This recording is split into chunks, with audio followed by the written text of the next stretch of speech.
क्या जिन्न से बचा जा सकता है? क्या काला जादू का इलाज मुमकिन है?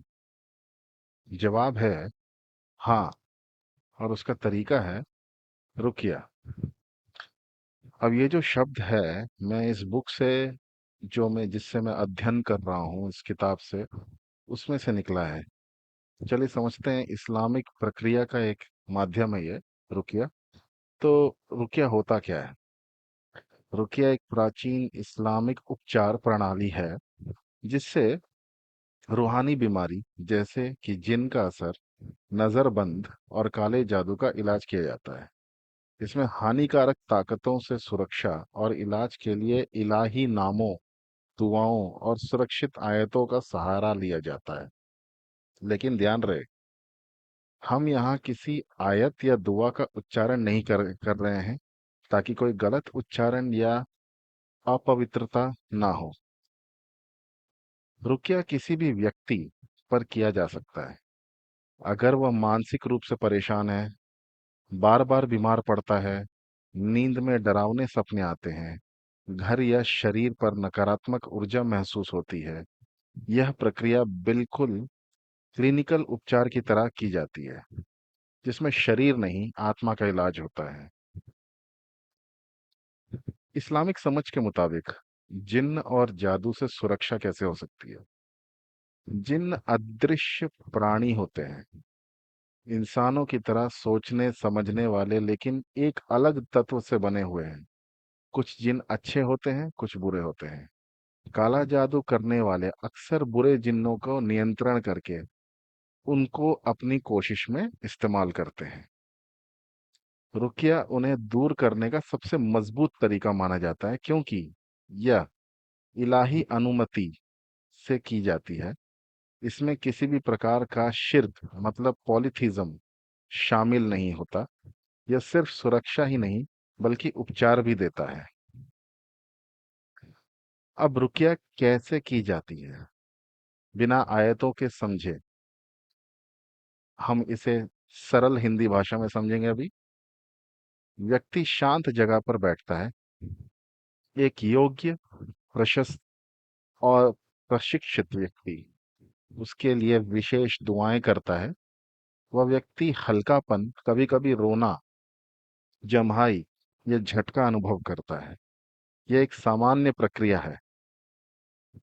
इसके बाद कई लोग तुरंत आराम पाते हैं और कोई यह प्रक्रिया बार बार उन पर करनी पड़ती है। क्या रुकिया करना हर किसी के लिए सही है? देखिए, रुकिया मेरे मुताबिक, अगर जितना मैंने इस किताब का अध्ययन किया है, ये एक ऐसी प्रक्रिया है जिससे कि आपका इलाज होता है। तो मुझे लगता नहीं कि ये कोई ऐसी सीमित वर्ग में रहता है जिससे कि सिर्फ इस्लामिक लोग ही इसका फायदा उठा सकते हैं, या फिर ऐसे कोई व्यक्ति जो कि एक पर्टिकुलर समुदाय से हो, उसी को इसका फायदा उठाना चाहिए। रुकिया तब सबसे प्रभावशाली होती है जब व्यक्ति खुद भी विश्वास और संयम रखे, उसके घर का वातावरण साफ और शुद्ध हो, वह नकारात्मक ताकतों से बचने के उपाय भी साथ में करे, जैसे कि अपवित्र सामग्री से दूरी, अश्लीलता से बचाव आदि। क्या रुकिया में कोई खतरा है? अगर सही तरीके से किया जाए तो बिना किसी जादू टोने वाले या झाड़ फूक करने वाले नकली बाबाओं के, सिर्फ योग्य धार्मिक रूप से प्रशिक्षित व्यक्ति से हो, तो यह बिल्कुल सुरक्षित है। ध्यान दें, आजकल सोशल मीडिया पर रुकिया के नाम पर बहुत धोखा भी होता है।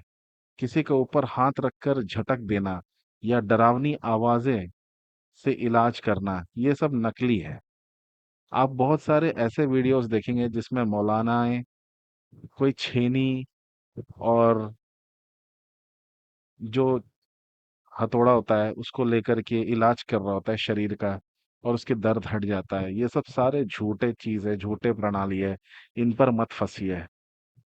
मैं हर किसी मित्र को बोल रहा हूँ जो ये वीडियो सुन रहा है, कि कृपया करके अपने आप को झूठ से, अज्ञानता से और अंधकार से बचाव करे अपना। चलिए निष्कर्ष समझते हैं अब इस वीडियो का। रुकिया एक आत्मिक कवच है। यह न केवल जिन्न और काले जादू से सुरक्षा देती है, बल्कि आपके घर, शरीर और आत्मा को फिर से संतुलित करता है। और सबसे महत्वपूर्ण बात यह है, इसमें किसी भी तरह का नुकसान नहीं है, अगर यह सही नियत और सही पद्धति से की जाए तो। अगर आप चाहते हैं कि हम लोग रुकिया कैसे करें, लक्षण कैसे पहचानें या गलत रुकिया से कैसे बचें, इन विषयों पर विस्तार से कवर करें, तो मुझे बताएं। मैं अगला स्क्रिप्ट उसी के अनुसार करूंगा। ठीक है? अभी फिलहाल के लिए हम आगे बढ़ते हैं। रुकिया कब करना चाहिए?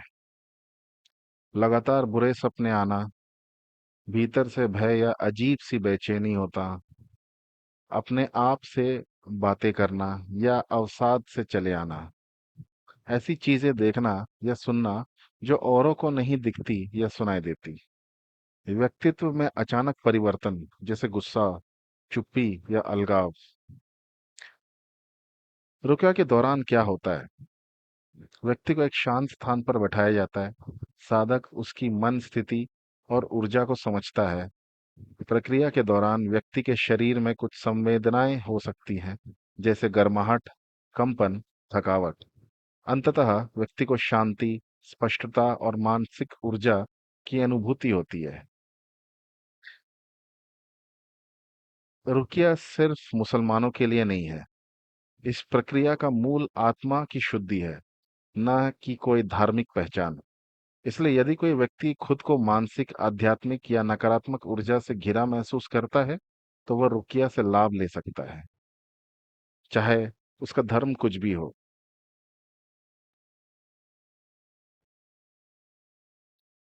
अब समझते हैं हम लोग कि जिन्न और जादू से सुरक्षा आसान तरीकों से कैसे हो सकता है। सबसे पहला है साफ सुथरे और पवित्र माहौल में रहना।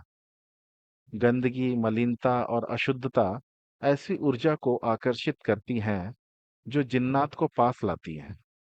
साफ सफाई एक आध्यात्मिक कवच का काम करती है।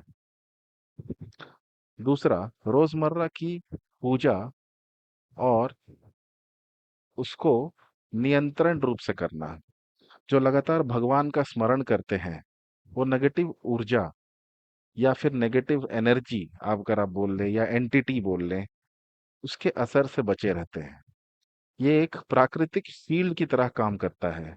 ये जितना पुराना होता है आपकी पद्धति, जिस तरह, जैसे मैं एक एग्जांपल के लिए बताता हूँ कि अगर आप 10 साल से सुबह को उठ करके नियंत्रण पूजा करते हैं और आपका ये लाइफस्टाइल में ढल चुका है, जैसे आप एक ही बार हनुमान चालीसा पढ़ते हैं, उसका असर 10 साल में, आप सोचिए 365 दिन आप एक बार पढ़ रहे हैं और आप नियंत्रण रूप से हर दिन कर रहे हैं, नहा धोकर। तो आप सोचिए 10वें साल में उसका प्रभाव क्या होता होगा। एक अदृश्य कवच के अनुसार आपकी सुरक्षा बन जाती है। तीसरा है खाली घर में जोर से बात ना करें, खासकर रात के समय। ऐसा माना गया है कि रात में जब वातावरण शांत होता है, जिन्न अधिक सक्रिय होते हैं। ऐसे में अनजानी आवाजें या इरिटेटिंग टोन में किसी तरह से किसी को चिढ़ाना जोर से या प्रैंक्स करना, ये उन शक्तियों को आकर्षित करता है। इसीलिए बेहतर है कि हम सादगी में बातचीत करें और एक शांत माहौल में रहना ज्यादा पसंद करें। उसके बाद वाला जो टॉपिक है वो है बाथरूम या टॉयलेट में जाते वक्त विशेष ध्यान रखें। कहा जाता है कि यह स्थान जिन्नात की मौजूदगी के लिए मुफीद होता है। बिना कुछ पढ़े या सुरक्षा के वहां जाना जोखिम भरा हो सकता है। अगला है तेज गंध वाले धूप या लोबान का प्रयोग ना करें। इनकी सुगंध से नकारात्मक शक्तियां दूर रहती हैं। मगर अगर आप तेज गंध वाले धूप का प्रयोग करते हैं, बहुत ही तेज, जैसे लोबान का बहुत ही ज्यादा तेज गंध होता है, पवित्रता तो एक तरफ होती है अगर ज्यादा करते हैं तो भी, आप जिन्नों और जिन्नातों को आकर्षित करते हैं। आखिरी है, बिना वजह के सुनसान जगहों पर न जाएं, खासकर अकेले या अंधेरे में। इन जगह और स्थानों से बचे रहें, क्योंकि ये वो स्थान है जहां जिन्नात की उपस्थिति बताई जाती है। हमारा निष्कर्ष ये निकलता है इस बात से, और आज के पूरे इंफॉर्मेशन जो मैंने आपको प्रोवाइड की है इस प्रस्तुति में, जिन्नात और जादू की बातों को सिर्फ डरावनी कहानियों से सीमित मत समझिए। यह विषय संवेदनशील है, लेकिन सही जानकारी, आत्मविश्वास और रोजमर्रा की जागरूकता से आप हर तरह की बुरी ऊर्जा से सुरक्षित रह सकते हैं।